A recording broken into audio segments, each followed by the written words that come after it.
virtue and generosity in ways that one cannot know.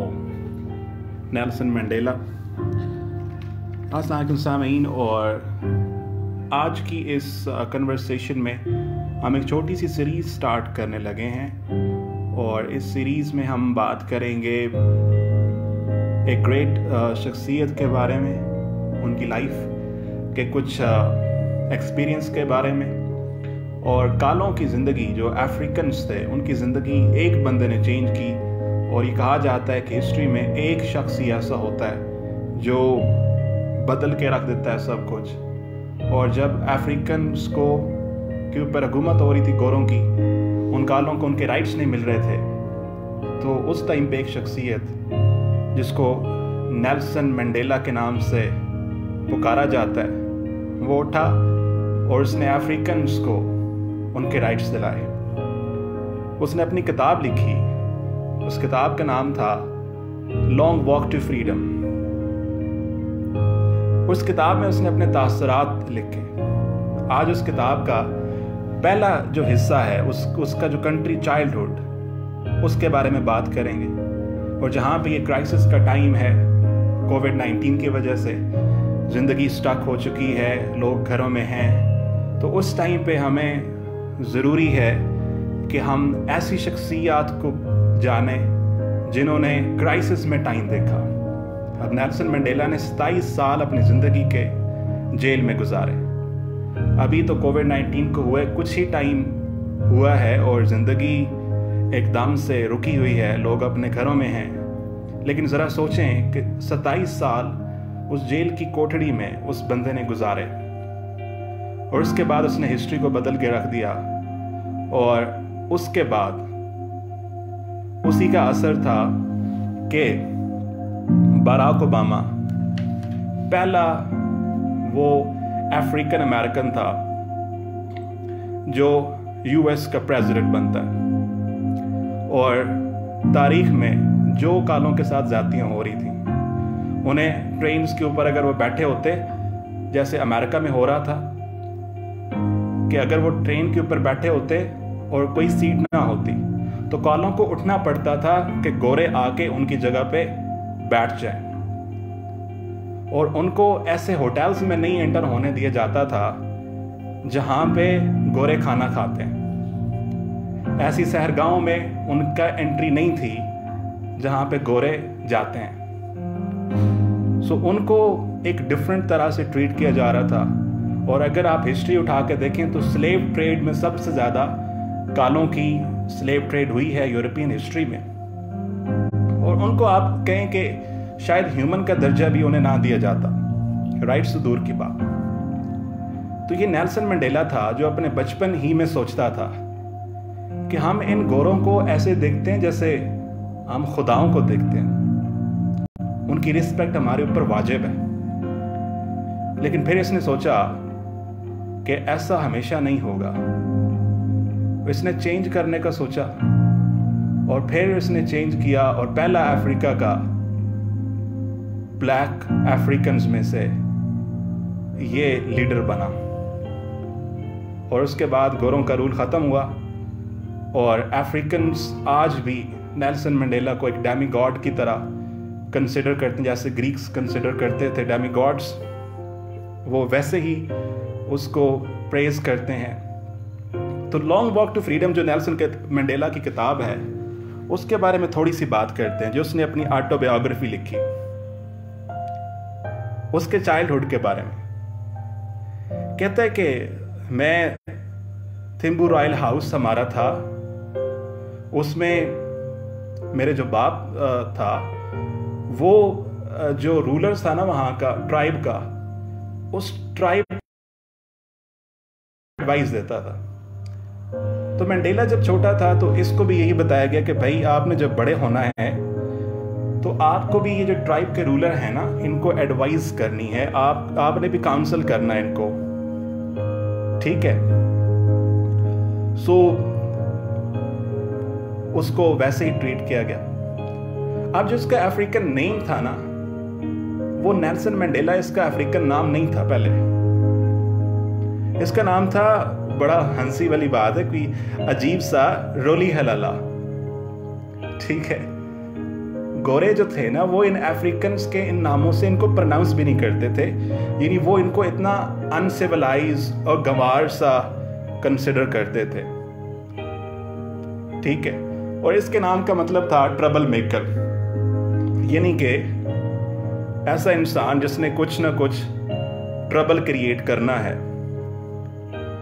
Nelson Mandela कहता है कि हम तीन ही रादर 13 जो थे ना बहन भाई थे, और ये उससे मुझे देख के ना तो वो फिरदौस आशिक अमान याद आ गई, ठीक है। उन्होंने पिछले दिनों आपने शायद वो क्लिप देखा होगा कि वो खातून को मिलती हैं और उनसे वो पूछती हैं कि कितने बच्चे हैं आपके, वो कहती हैं 8 हैं।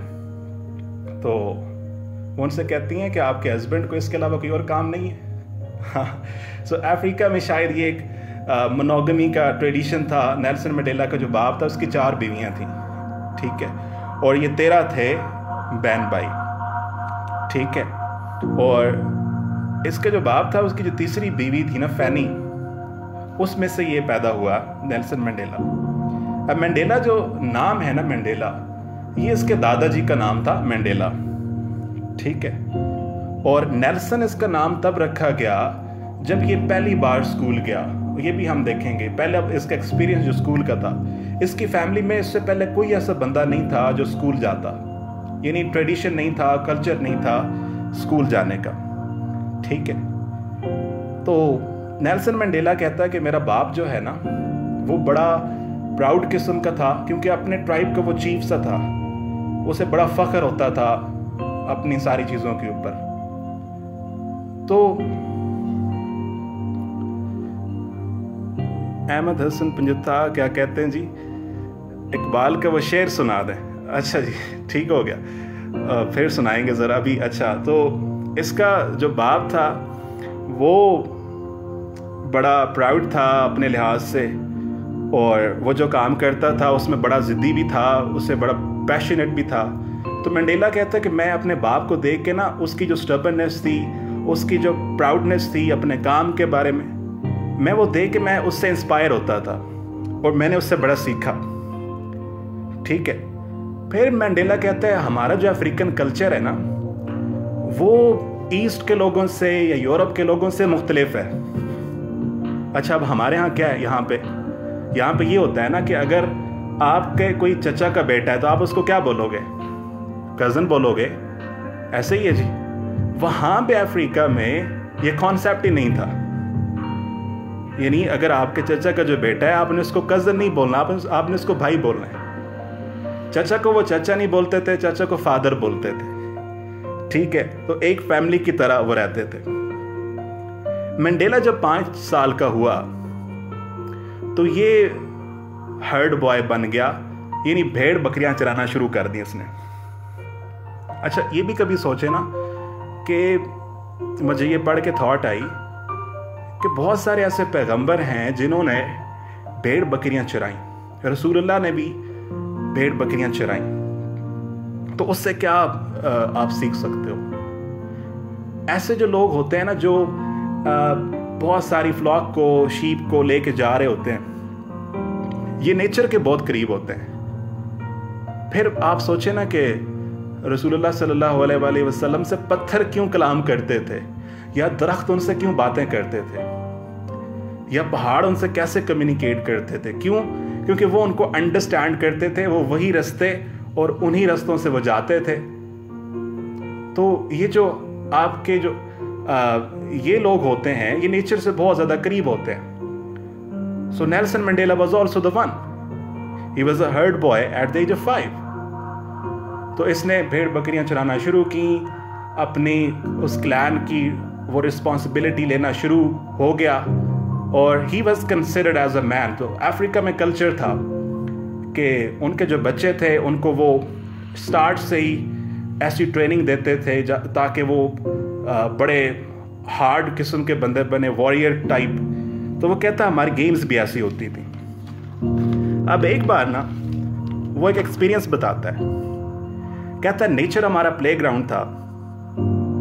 कहता है एक बार क्या हुआ कि हम एक गेम खेल रहे थे। अब गेम क्या थी कि आपने क्या करना है, एक लड़के ने पीछे दौड़ के आना है, आगे गधा खड़ा हुआ है, उस गधे के ऊपर जंप करके बैठना है। ठीक है, जैसे होती है गेम्स। तो आप जो लड़का कुछ सेकंड्स के लिए उस गधे के ऊपर बैठा रहेगा, he would be considered as a winner, और जो उससे गिर गया वो लूजर होगा। तो मंडेला कहता कि ऐसी गेम शुरू हो गई। पहला लड़का आया, उसने जंप किया, वो बैठ गया। कुछ देर बैठा रहा तो सब ने तालियां बजाई। दूसरा आया, उसने भी जंप किया, वो भी बैठ गया। तीसरा, इस तरह से जिसकी बारी आती गई उनमें से कोई भी ना गिरा। फिर कहता यार मेरी बारी आ गई। तो मंडेला जी गए, कहते मैं दौड़ा, मैंने जंप किया और शायद मेरे से गधे को कुछ ज़्यादा ही मसला था। तो मैंने जो ही जंप किया उसने अपना सर नीचे कर लिया, तो मैं पीछे से उसके ऊपर आया और आगे धड़ाम से नीचे। तो कहता कि सारे हंसने शुरू हो गए। कहता उस दिन मुझे समझ ये आई कि जैसे ईस्ट के लोग होते हैं ना, उनकी इज्जत का एक वर्ड होता है ना, इज्जत होना। तो कहता जब उस दिन मुझे सबके सामने इतनी शर्म आई ना, ह्यूमिलिएशन फील हुई, तो मुझे एक चीज समझ आई कि अगर आपका दुश्मन भी हो ना, आप उसे मात जरूर दो, लेकिन कभी भी उसे डिसग्रेस ना करो। आप कभी भी उसकी बेइज्जती ना करो, उसे हराओ जरूर। कहता है उस दिन मैंने अपना वो फेस लूज किया जिसको चाइनीज में कहते हैं। उस दिन मुझे बड़ी ह्यूमिलिएशन फील हुई, लेकिन फिर मैंने उससे लेसन ये सीखा कि हमें अपने दुश्मन को भी कभी ह्यूमिलिएट नहीं करना चाहिए। तो ये एक लेसन था जो मंडेला ने ड्राइव किया। फिर वो कहता है, आप देखें ना, कल्चर जो होता है उसमें बच्चों की ट्रेनिंग कैसे होती है। अब हमारे यहाँ भी कल्चर होता है ना कि आपने अक्सर बचपन में नानों से, दादों से या अम्मी से, अब्बा से कहानियाँ सुनी होंगी, वो बच्चों को सुनाते हैं। कुछ तो लोरी का कल्चर है ना यहाँ पे। तो कहते हैं मेरा जो बाप था ना, वो मुझे बड़े वॉरियर्स की, जंगजुओं की कहानियाँ सुनाता था, लेकिन मेरी जो माँ थी ना, वो मुझे बड़ी एक फेरी टेल जैसी, वो शहजादों की, शहजादियों की, ऐसे मुझे ना वो कहानियाँ सुनाती थी। कहता मेरी इमेजिनेशन बड़ी हाइट तक चली जाती, मैं बड़ा दूर का सोचने लग जाता जब मैं अपनी ना अम्मी से कहानियाँ सुनता था। फिर वो कहता है कि उन कहानियों में ना एक मॉरल लेसन होता था। वो कहानियाँ एवे नहीं होती थी, वो जैसे आप सब ने पढ़ रखी होंगी, मैं बचपन में बड़ी पढ़ता था। वैसे वो बड़ी फेरी टेल्स वाली, और दूसरा टार्जन वाली, और इसके अलावा काफ़ी थी। वो कहता कि एक बार ना मेरी मदर ने मुझे एक स्टोरी सुनाई। उस स्टोरी में वो कहती कि एक बुढ़िया थी, वो एक रास्ते में खड़ी थी, और जब वो बुढ़िया रास्ते में खड़ी थी तो क्या हुआ कि उसकी एक आंख जो थी ना, उसके ऊपर बड़ा कोई एक, जैसे कहते हैं ना कि बीमारी की वजह से उसकी एक आंख बहुत बड़ी हो चुकी थी, उसके ऊपर मक्खियाँ वगैरह बैठी हुई थी। तो जो बंदा भी आता ना, वो उसे देखकर डिस्गस्ट फील करके दूर चला जाता। एक बंदा आया तो उस बुढ़िया ने कहा आप मेरी मदद करेंगे, will you help me please. तो वो उसे देख के ना, तो वो उसे कहता, देख के कहता कि इसकी तो हालत ऐसे है, वो उसकी हेल्प नहीं करता और वहां से गुजर जाता। दूसरा बंदा आया, उसने फिर दोबारा से कहा कि आप मेरी मदद करेंगे। उसने कहा जी जरूर, बिल्कुल मदद करूंगा। तो वो जब करीब आया तो अभी वो उसकी आंख को हाथ लगाने ही वाला था कि उस बुढ़िया ने, वो जैसे होता है ना मूवीज में, आपने एक चेहरे के नीचे एक और चेहरा छुपाया होता है और आप उस चेहरे को हटाते हैं और आपका असली चेहरा नजर आता है। उसने उस मैजिक के थ्रू वो हटाया और उससे नीचे एक खूबसूरत किस्म की लड़की निकल आई। तो फिर उसने उसके साथ शादी कर ली। She was very rich. और कहता मुझे बड़ी खुशी हुई, मेरी मदर ने मुझे कहा कि आप जिससे नेकी करते हो ना, और भले आप जिससे नेकी कर रहे हो और आप उससे कुछ चाहते नहीं हो, तो उसका रिवॉर्ड आपको ऐसी शक्ल में मिलेगा ना जिंदगी में जो आपने कभी सोचा ही नहीं होगा। आपकी हेल्प कोई ऐसा बंदा कर देगा, या आपको कोई नेकी आपके साथ ऐसा इसी जगह पे हो जाएगी जहाँ पे आपने सोचा ही नहीं होगा, मैं तेरे नाल कीते ही कुछ नहीं अच्छा सी, तो ये मेरी हेल्प कहाँ से हो गई। तो वर्च्यू जो होता है और जेनरॉसिटी, मंडेला कहता कि मुझे तब समझ आई कि वो एक अननोन फॉर्म में आती है। फिर वो कहता कि हमारे कल्चर में ना एक और ट्रेडिशन था। ट्रेडिशन ये था कि हम ना बड़ों से सवाल नहीं कर सकते थे। यानी हम दो तरह से इल्म आप हासिल कर सकते हो। एक आप इल्म हासिल करते हो ऑब्जर्वेशन के थ्रू, जो हम इर्द गिर्द चीज़ों से ऑब्जर्व करते हैं, और दूसरा आप इल्म हासिल करते हो इमिटेशन के ज़रिए, नकल करके। अब बच्चा छोटा होता है ना, तो वो जैसे वालिदैन को करते हुए देखता है, वो उनको इमिटेट करने की कोशिश कर देता है, वो नकल करना शुरू कर देता है, तो वो वैसे सीखता है। तो कहते हैं हमारे कल्चर में ये बड़ा गुनाह समझा जाता था, बेहुरमती समझी जाती थी कि हम अपने बड़ों से सवाल करें। कहते थे, ओ तू बड़े से सवाल कर रहे, अपने बड़े से सवाल करेगा। ठीक है, तो हमें इमिटेशन के थ्रू जो है, ये भी अब बड़ा डिलेमा है कि हमारे अक्सर स्कूल्स में ऐसा होता है, और ये कल्चर नहीं है कि आप सवाल करें। कुछ तो ऐसे असातिज़ा इकराम होते हैं जो कहते हैं कि अगर आपने दूसरी बार सवाल किया ना, तो क्लास से उठा के बाहर फेंक दूंगा। और कुछ ऐसे होते हैं जो कहते हैं जी सवाल कीजिए, क्योंकि सवाल में ही असल इल्म है। ठीक है, और कुछ सवाल से भागते हैं। तो खैर, कहते हैं कि हमें इमिटेशन करना सिखाया गया। फिर कहते हैं जब मैंने पहली बार गोरों का कल्चर देखा ना, यानी जो वहाँ पे गोरे आते थे, तो उनके बच्चे उनसे इतने सवाल करते थे कि मैं हैरान रह जाता, और वो उन्हें बड़े अच्छे तरीके से आगे काइंड वे में जवाब दे रहे होते थे।